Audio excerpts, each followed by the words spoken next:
So my name is Deneisha Moss, and I work at the Institute on Statelessness and Inclusion, which is an NGO that is based in the Netherlands and also in the UK. And we work on the right to nationality and protection of stateless persons.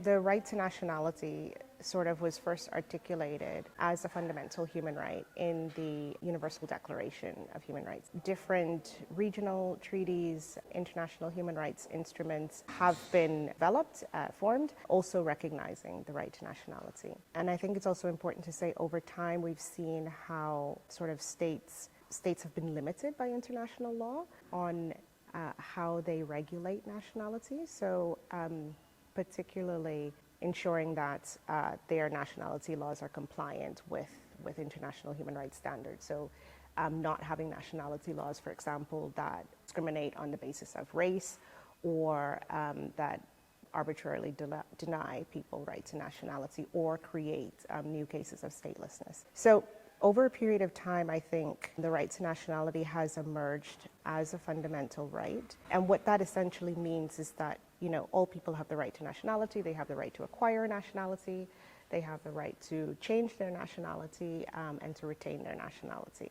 In terms of sort of the role of nationality, I think it's important to understand what we mean, what nationality means. And in essence, nationality is where an individual shares a legal relationship or a legal bond with a state. And based on that relationship, there are sort of reciprocal duties and responsibilities. And so, for instance, from the part of an individual, those responsibilities and duties look like, you know, the right to certain civil and political right, the duty to, you know, follow the laws that a state puts down, for instance. And on the state side, the state having the obligation to ensure that a person's human rights and civil liberties are protected, and where they are not protected or where they are violated, to ensure that there's recourse before the law.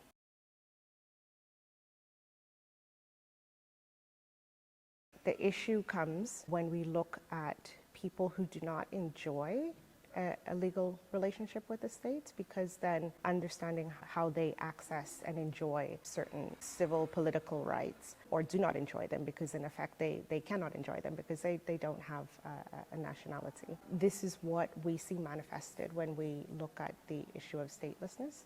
We see people who have difficulty enjoying their right to healthcare, to education. We see people who tend to face difficulty with freedom of movement, for instance, because again, they do not hold legal status that might be necessary to move throughout territory, and not necessarily having the right to leave the country and return. So the role of nationality, in essence, I mean, nationality acts as a sort of enabling right to enjoy other rights. What we see stateless people facing is that they don't have the ability to enjoy these rights. There are several ways that a person can become stateless. I think it's important to maybe first understand how people acquire nationality. Generally speaking, we acquire nationality through our parents or through where we are born. And there are other ways as well that people can acquire nationality, but these are the main ways. And the problem really comes when there's an issue with acquiring citizenship or nationality through a parent or by birth on the territory. Statelessness can arise, for instance, where,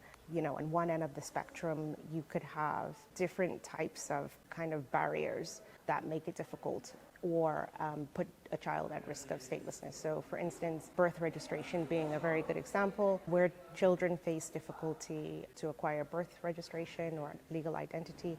They may face a risk of statelessness in their lives, or difficulty to prove who they are, document their nationality. So this is on one end of the spectrum. Or, for instance, where a child is born to two parents from different countries, but is unable to satisfy sort of the legal requirements from either of those parents to be able to acquire nationality from the mother or father at birth. This is also a situation where statelessness can arise. And then I think at the other end of the spectrum, you sort of have the darker reasons for statelessness, and that often comes because of discrimination. So where states deprive certain individuals of nationality based on their race or ethnicity, or because of their religion, for instance, or where nationality laws are really based on ethnicity, and so there are difficulties transmitting or acquiring nationality. So an example would be Myanmar, where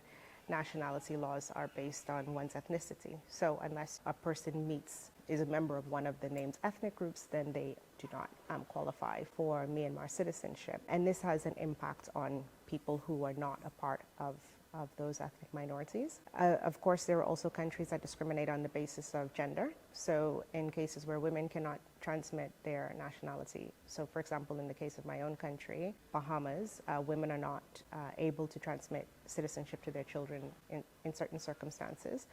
And this can also give rise to statelessness. One of the biggest causes of childhood statelessness is just unresolved cases of statelessness that get passed on from generation to generation. So essentially, children who are born to stateless parents will themselves be stateless. So this is an issue that's not resolved. It continues. And we don't have good estimates of the number of stateless people around the world, but it is believed that every 10 minutes a child is born stateless. And so it gives you some idea into the scale.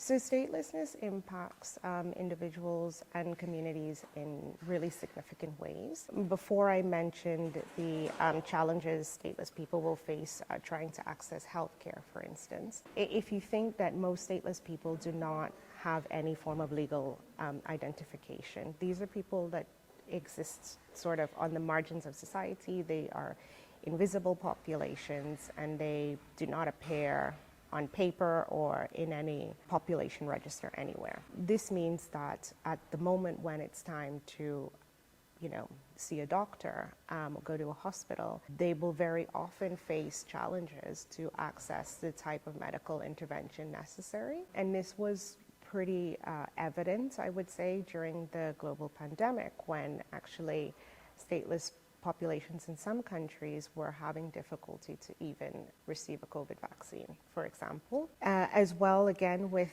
education, we know that stateless children face challenges to enroll in school because they may not have a birth certificate or because they may not have some other form of identification. And even where they are, they may be able to access primary education throughout the progression of their school sort of life, we know that they continue to face challenges because, when it comes time to sit exams, for instance, they might be asked to show proof of citizenship in order to be eligible to sit for national exams. And so we see high dropout rates among stateless children if they are actually able to, in the first instance, even access education. In terms of employment, again, without any sort of documentation, legal ID, stateless people are usually not allowed to enter the formal labor market. And as a result of that, they often face difficulties just to survive or have any form of livelihood. If we sort of look at all these different elements and project them into what that means for a community, where you have communities of people that don't have access to healthcare or education, and generations of people who may grow up without being educated, and communities of people that don't have access to a formal labor market, the impact on the community is quite exponential and fundamentally just leads to a situation of sort of continued discrimination and exclusion for that community without really any ability to move forward.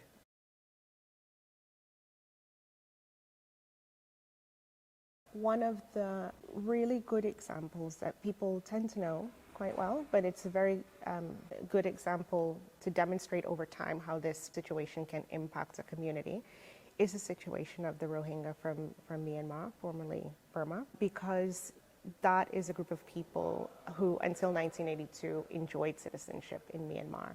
And at the moment that they were stripped of their nationality with the introduction of the 1982 nationality law, over a period of time, their rights were sort of peeled back to the extent that several decades on, there were travel restrictions in place, and there were different restrictions on the ability to like properly exist in the communities that they previously existed in. And over a period of time, because of lack of integration and just overt discrimination against this group of people, that led to intercommunal violence that would ebb and flow, but eventually also to, displacement and eventually refugee crisis within the region. I think this is a really good example how over several decades we've seen a group of people who have, been denationalized, the implications that came from that, progressive restrictions on their human rights to the extent that they've also been forcibly displaced outside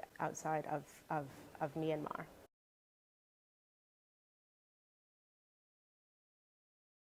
At ISI, we work with different organizations and different partners. We work quite closely with affected communities and also people with lived experience of statelessness. In the past few months, we have worked to help launch a global movement against statelessness, which is a movement of people who are affected by statelessness, but also civil society actors, also academics, and a movement that has been formed to try to eradicate statelessness. We also work closely with local organizations in the field of advocacy, working to highlight their issues at an international level, but also at a local level in their communities. And within ISI as well, we work on developing resources and capacity building for people who work in the field of statelessness.